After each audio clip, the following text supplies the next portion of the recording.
President Barack Obama wants to rule on the long-pending Keystone XL oil pipeline by the end of his presidency, the White House said on Tuesday, calling a request by the project's Canadian developer to delay a review unusual.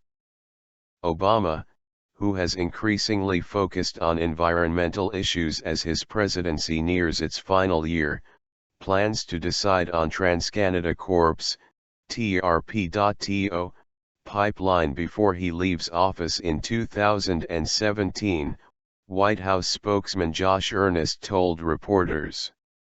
The president has increasingly signaled the $8 billion pipeline may not be approved.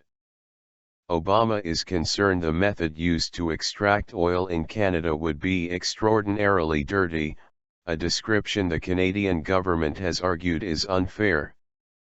He also said that the pipeline would not be approved if it mostly benefited Canadian companies and would contribute to climate change. Faced with dimming prospects for approval of the pipeline that would help link Canada's Alberta oil fields to U.S. refineries, the Canadian company on Monday asked the Obama administration to delay its review, signaling that prolonged uncertainty is preferable to rejection of the project. The request seems unusual, Earnest said, as the process has already taken more than 7 years. Noting that the presidential election is a year away, Earnest said, "I don't think that that's a good excuse for, basically, spending the next year doing nothing." TransCanada's plea has been widely interpreted as an attempt to avert an impending no from Obama to the nearly 1,200-mile, 2,000 km, cross-border pipeline. It would carry 830,000 barrels a day of mostly Canadian oil sands crude through Nebraska en route to refineries and ports along the U.S. Gulf Coast. TransCanada, which reported a better-than-expected quarterly profit on Tuesday, said it is pushing to develop Energy East, an alternative to Keystone XL. The company's earnings rose 32% in the third quarter, helped by a stronger U.S. dollar. Its shares were up 0.5% to 44 Cordobas and 44 centavos. For years Keystone has been the heart of a struggle between environmentalists opposed to oil sands development and defenders of fossil fuels.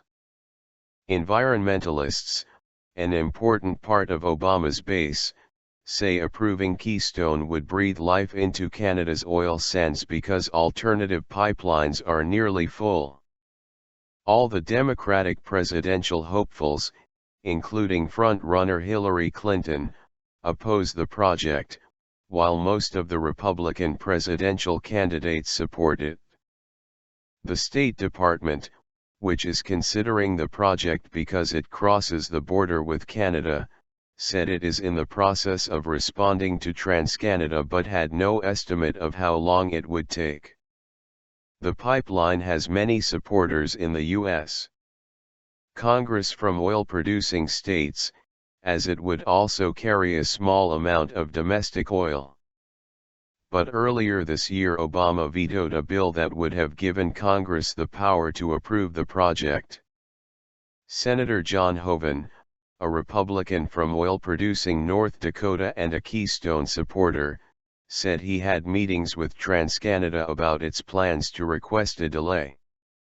He said the strategy was practical for the government of Canada's new Prime Minister Justin Trudeau, also a Keystone supporter. "My opinion is the new government coming in is looking at this as a pragmatic way of handling it," Hoeven said.